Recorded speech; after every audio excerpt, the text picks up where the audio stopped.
네, 바른미래당 제4차 비상대책위원회를 시작하도록 하겠습니다. 예, 개회선언과 함께 비대위원장님 모두 말씀 있겠습니다. 네, 바른미래당 제4차 비상대책위원회를 시작하겠습니다.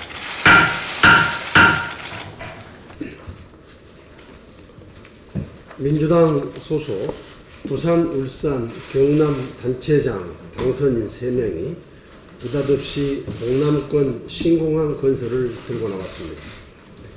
동남권 신공항 문제는 2006년 노무현 정부 때부터 시작해서 무려 10년 동안 대구 경북과 부산 경남의 첨예한 지역 갈등을 부추겨왔던 사안이었습니다.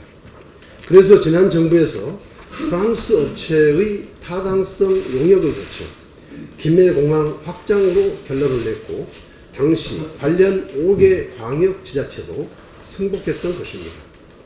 이처럼 어렵사리 봉합된 동남권 신공항 문제를 다시 거론하는 것은 민주당이 지방선거 승리에 도취돼 지역 패권주의에 나서는 오만함을 드러내는 것입니다. 이제 와서 또다시 천문학적인 돈이 드는 동남권 신공항을 재론하는 것은 결코 용납할 수 없습니다.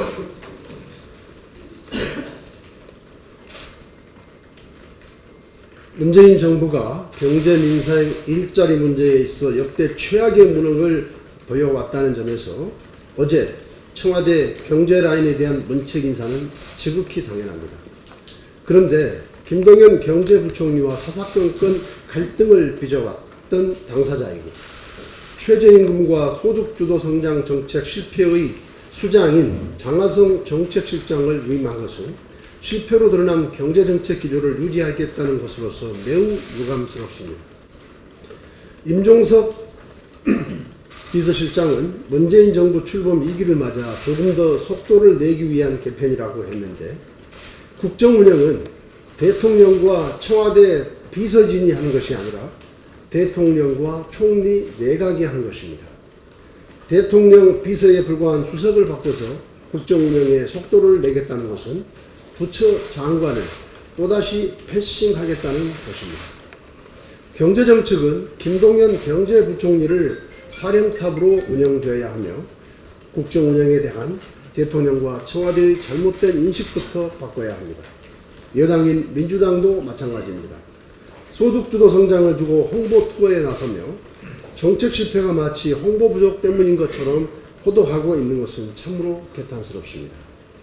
국가정책, 특히 경제정책은 홍보와 이미지로 포장할 것도 아니며 그렇다고 실패가 감춰지는 것도 아닙니다. 정체불명의 소득주도 성장은 즉시 철회해야 될 잘못된 정책입니다.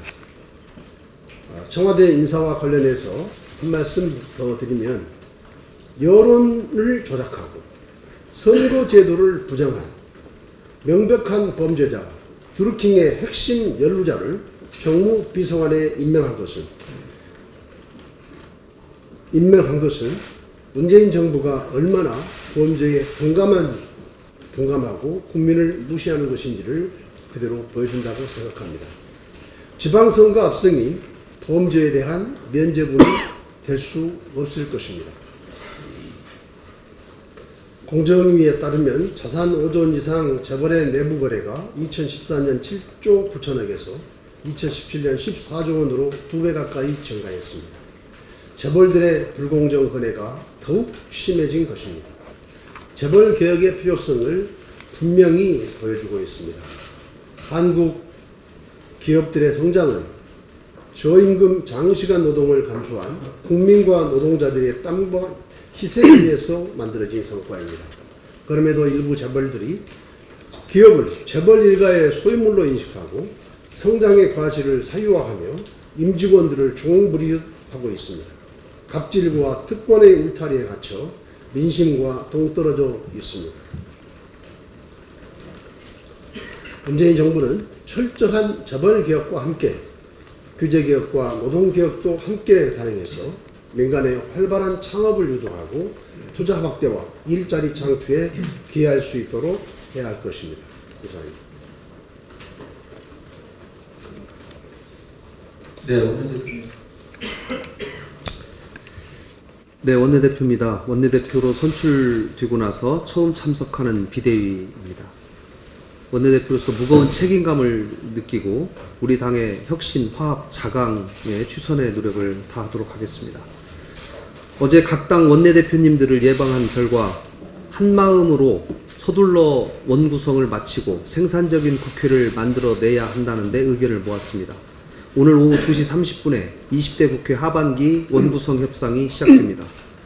원구성은 그간 우리 국회의 관례를 존중하면서 상식의 수준에서 또 역지사지의 마음을 가지고 논의를 진행한다면 어쩌면 매우 이른 시간에 마무리될 수도 있다고 생각합니다.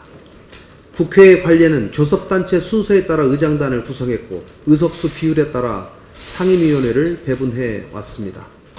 상식적이지 않은 요구로 원구성 협상을 지연시키는 대신 상식을 가지고 임한다면 생산적인 국회가 될 것입니다. 무엇보다도 정부 여당이 책임감을 가지고 한발 양보하는 모습이 필요합니다. 자유한국당 역시 당 내부 사정과는 별개로 원구성 협상에 적극적으로 성의를 가지고 나서주기를 촉구합니다. 청와대 수석 경질과 관련해서 저는 조금 다른 시각에서 말씀드리겠습니다. 애꿎은 수석 비서관들에게만 책임을 돌릴 문제가 아닙니다. 재정만 투입해서 재정에 의존해서 늘리려는 일자리 정책이 근본적으로 바뀌어야 합니다. 시장의 자율성과 기업의 창의성과 투자가 이루어지지 않고는 지금의 고용 위기를 극복할 수 없다는 것을 인정하고 경제정책의 큰 틀을 수정해야 합니다. 일자리 예산은 무한정 있는 것이 아닙니다. 제한된 예산으로 최고의 성과를 내도록 제한된 예산으로 최고의 성과를 낼 수 있도록 이미 시행 중이거나 계획하고 있는 각종 일자리 사업의 타당성, 효과성을 꼼꼼히 따져봐야 합니다. 먼저 정부 내에 각종 일자리 정책에 대한 평가 통제 시스템이 제대로 작동되고 있는지를 점검하고 국회 내에서도 올해 결산 심사부터 시작해서 예산안까지 정부의 일자리 사업과 관련 예산을 꼼꼼하게 따져보는 시스템을 마련해야 할 것입니다. 바른미래당이 앞장서도록 하겠습니다. 공정위가 어제 대기업 내부 거래에 대한 실태를 발표했습니다. 현행 공정거래 관련 법령은 총수 일가의 보유지분 30% 이상 기업들에 대해서 사익 편취 관련 규제를 하고 있습니다. 이렇다 보니까 소위 29.9%의 지분 보유로 관련 규제를 회피하고 있는 것이 현실입니다. 공정경쟁은 시장 자본주의 활성화의 근간입니다. 우리 당의 김동철 비대위원장님, 이현주, 최이배 의원님들이 이 문제를 해결하기 위한 법안을 이미 발의한 바 있습니다. 관련 법안을 주요 입법과제로 설정하고 원구성 협상이 끝나고 열릴 국회에서 최우선적으로 이 문제가 처리될 수 있도록 최선을 다하겠습니다. 끝으로 오늘 밤 11시에 러시아 월드컵 조별리그 마지막 경기가 있습니다. 우리나라가 1%의 희망을 살려서 독일에게 꼭 이겨서 16강에 진출하기를 바랍니다. 온 국민과 같이 응원하겠습니다. 그러나 결과보다는 참 열심히 뛰었다라는 평가를 받을 수 있도록 최선을 다하는 대표팀이 되기를 희망합니다. 대한민국 축구 국가대표팀 화이팅입니다. 이상입니다. 예, 최일입니다. 우리나라 대중소기업 간의 임금 격차 해소를 위해 노력해야 합니다. 중소기업 저임금의 뚝을 무너뜨리기 위해서 물꼬를 터야 합니다. 그 물꼬가 최저임금 인상도 될 수 있겠지만 지금처럼 급격한 인상으로는 중소기업을 더 힘들게 할 뿐입니다. 무엇보다 투자 상생협력 촉진 세제처럼 대기업의 소득이 더 많이 분배될 수 있는 정책이 나와야 합니다. 유보 자금이 많고 지출 여력이 있는 대기업이 투자를 늘리고 납품 단가를 올려주고 고용을 더 늘리고 세금도 더 내고 배당도 더 주어야 합니다. 특히 중소기업의 채산성을 높여 숨통을 트일 수 있게 대중소기업 간 불공정 거래와 일감 몰아주기를 근절하고 성과 공유제나 이익 공유제를 도입하여야 합니다. 그간 정부는 불공정 거래와 일감 몰아주기 근절에 집중해 왔다면 앞으로는 투자와 성과 및 이익 공유의 확산을 위해 관심을 가져야 할 것입니다. 최저임금 인상만을 고집할 것이 아니라 다시금 제대로 된 낙수 효과를 만들 수 있는 정책을 펼쳐주길 기대합니다. 이상입니다. 네, 이지연 비대위원입니다. 앞서 김동철 위원장님과 김관영 원내대표님께서 워낙 일자리 정책에 대해서 많이 말씀을 하셨는데 워낙 중요한 문제라 다시 한번 짚고 넘어가도록 하겠습니다. 한국 경제의 바닥을 받쳐주는 서민 경제가 뿌리부터 흔들리고 있는 신호탄이 여기저기 고용 지표를 통해서 나오고 있습니다. 5월 실업률은 18년 만에 최악인 4.0%인데다가 취업자 증가는 8년 만에 가장 적은 7만 명대로 지금 떨어진 사실상 고용 대란의 상태입니다. 어제 문재인 대통령이 1년 만에 청와대 경제수석 일자리 수석을 교체를 했는데요. 통계까지 왜곡해 가면서 실상을 호도한 소득주도 경제 성장 정책의 설명은 국민적 분노를 자아내기에 충분했다고 생각합니다. 하지만 역설적인 부작용을 낳고 있는 소득주도 경제 성장 정책 기조는 둔 채 사람만 바꾼 것에 대해서는 아직도 정부가 문제의 본질을 보지 못하고 있음을 분명히 말해준다고 생각합니다. 경제 참모들의 경지를 넘어서 소득주도 성장에 대한 철저한 반성과 재점검이 필요한 시장입니다. 반시장적이고 어설픈 정책으로 미국과 일본 등은 경기 호황 속에서 일자리를 양산하고 있고 경쟁국들은 규제 혁파와 노동시장 유연화를 통해서 4차 산업혁명의 가속도를 내고 있습니다. 여기에 미중 무역전쟁은 격화가 되어 한국의 수출산업에 지금 어두운 그림자를 드러내고 있습니다. 더 늦기 전에 과감한 궤도 수정을 요구합니다. 장하성 정책실장 유임은 기존 정책을 고수한다는 뜻으로 풀이될 수밖에 없습니다. 앞서 지적을 하셨는데 이제 정부는 그만 오기를 부리고 국민을 상대로 생경한 경제 이론 실험을 중지해야 된다고 봅니다. 경제는 대한민국의 먹고 사는 문제입니다. 유능한 경제 관료들이 청와대 주도 이념 경제 아래서 방향을 잃어버렸습니다. 이념에서 현실을 직시하는 실용경제 하루빨리 되돌아가길 강력히 촉구하는 바입니다.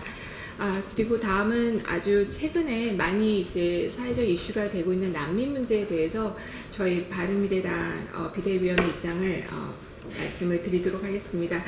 최근 제주도에 입국한 예민 난민을 둘러싸고 문화적 이질감과 또 안전 문제에 따른 국민들의 우려가 매우 커지고 있습니다. 1인당 월 130만 원을 지급을 했다는 그런 또 잘못된 소문이 급속히 퍼진 바 있고요. 또 일부에서는 제주와 서울에서 시위까지 예고하고 있는 상황입니다. 법무부에 따르면 올해 5월까지 난민 인정을 신청한 외국인이 7,730명으로서 전년 동기 대비 132% 지금 증가했습니다. 난민법이 시행된 2013년 7월부터 올해 5월 말까지 난민 신청자는 5년간 약 3만 5천 명에 육박하고 있습니다. 그럼에도 불구하고 난민 문제에 제대로 대응하기 위한 인적, 물적, 인프라 및 제도적 정비는 물론 난민 문제에 대한 국민적 공론화조차 지금 제대로 이루어지지 않는 현실입니다. 난민 문제에 대해서 정부와 정치권의 무관심이 국민적인 혼란과 불안감을 키우고 있는데 일조한 것으로 보입니다. 2013년 정비된 난민법 아주 세밀한 검토가 부족한 상태에서 만들어졌던지라 그 문제점이 지금 하나씩 드러나고 있습니다. 특히 국내 난민 심사는 예비 심사를 30일 만에 끝내는 일본에 비해서 매우 장기간 소요되다 보니 난민 브로커들이 이러한 맹점을 이용한다는 해석들이 난무하고 있습니다. 물론 인간의 자유와 인권이 인류 보편적 가치 중 최상의 가치임을 인식할 때 진정한 난민에게 국제법에 따른 최대한 인도적 처우를 베푸는 것이 우리의 헌법적 가치라고 생각합니다. 동시에 불법 체류제에 대한 청구구를 만들 수 없는 것도 또한 사실입니다. 이번 난민 사태를 보면서 난민 문제에 대한 국민적 공론화 과정을 거쳐서 국민의 불안감을 해소하고 법적 제도적 인프라를 국제적 수준에 맞춰 제정하는 계기로 삼아야 할 것입니다. 인간의 자유와 인권이 인류 보편적으로 정말 모든 그 난민에게 국제법에 따른 최대한 인도적 처우가 베푸는 것이 우리가 해야 할 일이 아닌가 싶습니다. 마지막으로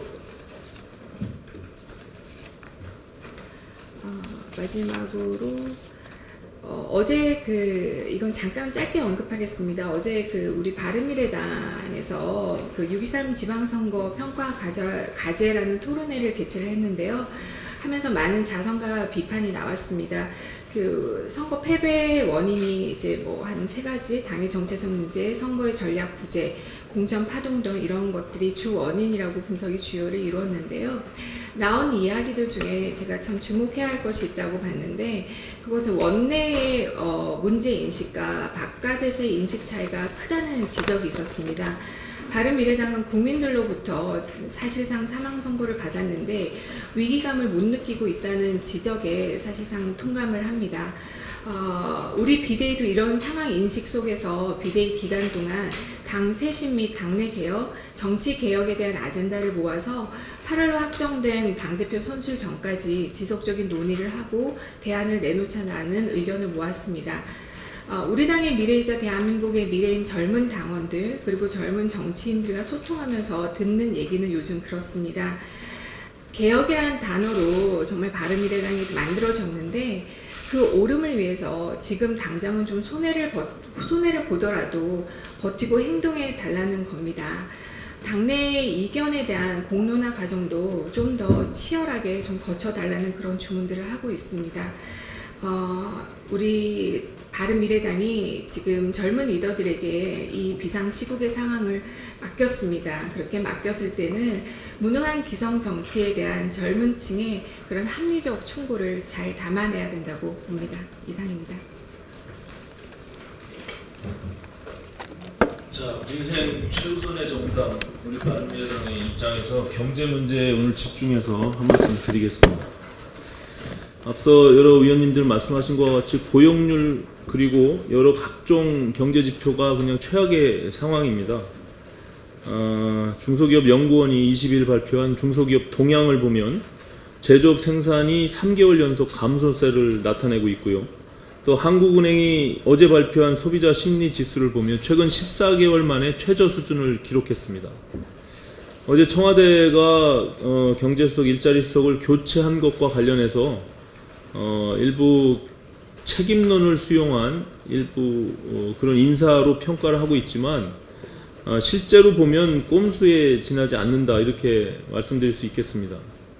가장 큰 책임을 져야 할 장하성 정책실장은 그냥 유임시켰고 또 소득주도 성장 특별위원회를 만들어서 해임된 홍장표 전 경제수석을 그 특별위원장에 앉혔습니다. 그 성장도 실패했고 고용도 실패로 입증된 그 소득주도 성장론을 계속 움켜쥐고 가겠다는 아집의 다름 아닌 그런 인사입니다. 과연 문재인 정부가 경제 개선의 의지가 있는지 묻지 않을 수 없습니다. 그 미중 무역전쟁 여파로 수출 전선에도 먹구름이 몰려오면서 하반기 경제 전망이 점점 암울해지고 있습니다. 문재인 정부는 더 큰 화를 부르기 전에 말장난에 불과한 소득주도 성장론을 폐기해야 합니다. 탁상 공론을 멈추고 불황 국면에 접어들고 있는 실물 경제와 생산 현장을 챙길 것을 진심으로 권고합니다. 내년도 최저임금 심의가 노동계의 불참으로 파행을 겪고 있습니다. 법정 기한이 내일인데 노동계는 최저임금 산입범위 확대에 반발하면서 최저임금 심의에 불참하고 있습니다.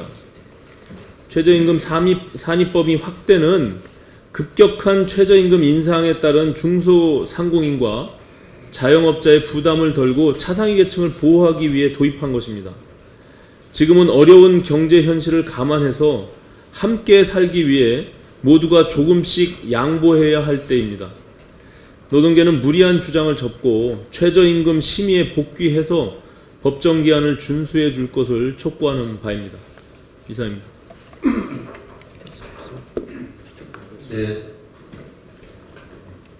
그럼 이상으로 공개 모두 발언을 하지 마시고 회의를 비공개로 전환하도록